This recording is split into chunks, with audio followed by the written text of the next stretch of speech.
पाणीपुरी म्हटलं की लहानांपासून मोठ्यांपर्यंत सर्वांनाच पाणीपुरी आवडते. तर आज आपण तिखट पाहुणचार रेसिपीज मधील किचन मध्ये पाणीपुरी तयार केलेली आहे. नेहमीपेक्षा थोडंसं वेगळं, चटपटीत, मस्त झणझणीत हे पाणीपुरीचं पाणी तयार करून दाखवलेलं आहे.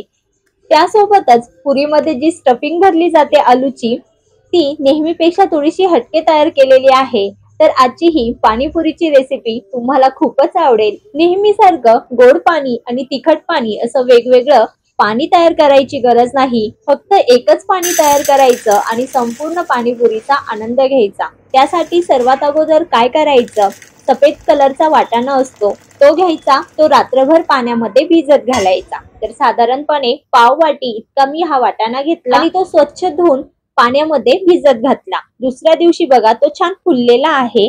दाबल्यानंतर त्याचे तुकडे होतात, म्हणजे हा पूर्णपणे व्यवस्थित भिजला गेलेला आहे. साधारणपणे गरम पाण्यामध्ये तुम्ही हे 3 ते 4 तासासाठी सुद्धा भिजत घालू शकता. दुसऱ्या दिवशी काय करायचं, कुकरला हा वाटाणा आपल्याला शिजवून घ्यायचा आहे. त्यामध्ये मी 4 ते 5 मध्यम आकाराचे छोटे बटाटे सुद्धा घातले आणि गॅसवर फक्त मध्यम आचेवर कुकरच्या 4 ते 5 शिट्ट्या करून घ्यायच्या. तर दुसरीकडे इथे मी थोडीशी चिंच ही पाण्यामध्ये भिजत घातलेली आहे. तर कोमट पाण्यामध्ये चिंच ही भिजवून घ्या, कारण आपल्याला याचा गर लागणार आहे.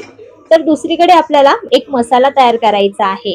त्यासाठी गॅसवर पॅन गरम करून त्यामध्ये 2 छोटे चमचे जिरं, 2 छोटे चमचे बडीशेप घातली आणि 3 ते 4 सुकलेल्या लाल हिरव्या मिरच्या. तर आता हे खमंग असं आपल्याला भाजून घ्यायचं आहे. हलकासा याचा कच्चापणा नाहीसा होईपर्यंत आपल्याला हे भाजायचं आहे, जास्तही भाजायचं नाही. तर बघा मस्त खमंग असा सुगंध सुटायला लागलेला आहे. आता गॅस बंद करायचा. पूर्णपणे थंड झाल्यानंतरच हे मिक्सरला बारीक असं वाटून घ्यायचं. शक्य होईल तितकं बारीक करा. तर बघा अशा पद्धतीने बारीक पावडर तयार करून घ्यायची. तर या ठिकाणी आपली पाणीपुरीसाठी लागणारं पाणी जे आहे त्याचा मसाला तयार झाला. तर तो एका वाटीमध्ये काढून मी साईडला ठेवून दिला. आता त्याच मिक्सरच्या भांड्यामध्ये मुठभर कोथिंबीर, तर कोथिंबीर इथे मी स्वच्छ धुवून घेतली. त्यानंतर मुठभर पुदिन्याची पानं, पुदिन्याची पानं सुद्धा स्वच्छ निवडून ती धुवून घेतलेली आहे आणि एक हिरवी मिरची. आता जसं तिखट हवं त्यानुसार हिरवी मिरची तुम्ही तुमच्या आवडीनुसार ऍड करा. मी इथे एकच घातलेली आहे, कारण लहान मुलं सुद्धा हे खाणार आहे. त्यानंतर 1 इंच अद्रकचे तुकडे घातले आणि चिंच भिजवून घेतलेली होती, तर तिचा पल्प काढून ते पाणी यामध्ये ऍड केलं. तर आता मस्त पौष्टिक अशी ही पाणीपुरी तयार करायची म्हणून मी 2 चमचे गूळ पावडर ऍड केली. नुसता गूळ ठेचून घातला किंवा किसून घातला तरी चालेल, किंवा गूळ आवडत नसेल तर गुळाऐवजी तुम्ही साखर ऍड करा आणि झाकण लावून मिक्सरला फाईन अशी पेस्ट तयार करून घ्यायची. यामध्ये आपण चिंचेचं पाणी घातल्यामुळे यामध्ये पाणी ऍड करायची गरज पडत नाही. फाईन अशी पेस्ट तयार झालेली आहे. तर ती सुद्धा मी साईडला ठेवली. दुसरीकडे इकडे आपले जे वाटाणे शिजत घातलेले होते सुरुवातीला, तेही शिजून व्यवस्थित तयार आहे. बटाटे छान उकडलेले आहे. सफेद वाटाणा हा फक्त व्यवस्थित रात्रभर भिजवून घ्या, म्हणजे तुम्हाला जास्त कुकरच्या शिट्ट्या कराव्या लागणार नाही. 4 ते 5 शिट्ट्यांमध्ये वाटाणा हा व्यवस्थित शिजला जातो. बटाट्यांची साल काढून घ्यायची आहे. जो शिजलेला वाटाणा आहे तो बघा असा स्मॅशरच्या मदतीने छान स्मॅश करून घ्यायचा आहे. यामध्ये थोडेसे वाटाण्याचे क्रंचीस राहिले पाहिजे, ते इतपत आपल्याला हे स्मॅश करून घ्यायचं आहे. जास्तही गाळ करून घ्यायचा नाही. आणि यातच आता जे उकडलेले बटाटे आपण साल काढून घेतलेले होते ते घालायचे आणि स्मॅशरच्या मदतीने चांगलं स्मॅश करून घ्यायचं. तर वाटाणा आणि बटाटे व्यवस्थित असं स्मॅश करून तयार झालेला आहे. तर ही आपली रगड्याची तयारी झालेली आहे.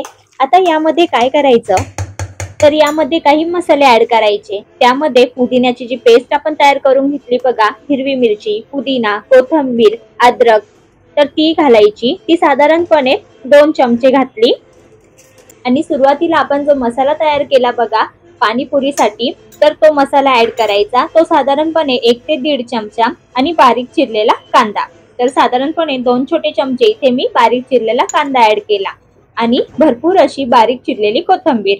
आणि आता चवीपुरतं काळं मीठ आणि साधं मीठ, तर दोन्ही मिठाचा इथे मी वापर केलेला आहे. तसेच अगदी चिमूटभर यामध्ये मी हळद घातली, त्यामुळे रंग देखील सुरेख येईल. तसेच लिंबाचा रस, तर पाव भाग इतका मी लिंबाचा रस पिळून घातला. आणि आता काय करायचं, हाताने हे सर्व मसाले ह्या रगड्यामध्ये छान एकजीव करून घ्यायचे। तर बघा, मस्त असा चटपटीत आणि झटपट आपला रगडा तयार झालेला आहे। बाउल मध्ये काढून हा मी साईडला ठेवून देते। त्यानंतर आता इथे आपलं पाणीपुरीचं पाणी तयार करायचं। त्यासाठी बाउल मध्ये पुदिन्याची जी चटणी आपण वाटून घेतली होती बघा, ती घालायची। तर संपूर्ण इथे पेस्ट मी ऍड केलेली आहे। त्यानंतर यामध्ये साधारणपणे 2 ग्लास पाणी घातलं आणि आता यामध्ये सुद्धा काही मसाले घालूया। तर पाणीपुरीसाठी जो मसाला आपण तयार करून घेतला तो मसाला 2 चमचे, त्यानंतर बारीक चिरलेला कांदा, त्याचप्रमाणे अर्धा लिंबाचा रस पिळून घातला। चमच्याने मोजाल तर 1 चमचा बरोबर लिंबाचा रस आहे। तसेच लिंबाच्या स्लाइस करून घातल्या। नंतर बारीक चिरलेली कोथिंबीर आणि सर्वात शेवटी चवीपुरतं साधं मीठ आणि काळं मीठ। आता हे चमच्याने सर्व मिक्स करून घ्यायचं। तर बघा, मस्त चटपटीत झणझणीत आपलं इथे पाणीपुरीचं पाणी तयार झालेलं आहे। अगदी ठेल्यावर मिळतं तसंच हे दिसत आहे। आणि आता यामध्ये मी काही बर्फाचे तुकडे घातले। हवं तर तुम्ही इथे थंड पाण्याचा वापर करा किंवा माठातलं पाणी ऍड केलं तरी चालेल। मस्त थंडगार आपलं हे पाणीपुरीचं पाणी तयार झालेलं आहे। शिवाय रगडा देखील तयार आहे। त्यासोबतच इथे मी विकतची पुरी वापरलेली आहे। आता यामध्ये काय करायचं, पुरी छान फोडून घ्यायची, त्यामध्ये हा तयार केलेला रगडा घालायचा। तयार पाणीपुरीचं पाणी मध्ये छान बुडवायची आणि मनसोक्त याचा आनंद घ्यायचा। बघा, अगदी अस्सल ठेल्यावर मिळते तशीच ही पाणीपुरी तयार झाली आहे। चवीला म्हणाल तर अप्रतिम अशी लागते। यामध्ये जे आपण मसाले ऍड केलेले आहे ते पाणीच्या क्वांटिटीनुसार कमी जास्त करून घ्या। चवीनुसार यामध्ये कमी अधिक प्रमाण करा। मस्त चमचमीत झणझणीत ही आपली चटकदार पाणीपुरी तयार झाली आहे। चवीला म्हणाल तर अप्रतिम अशी लागते। यावर शेव वगैरे काही घालायची गरज पडणार नाही।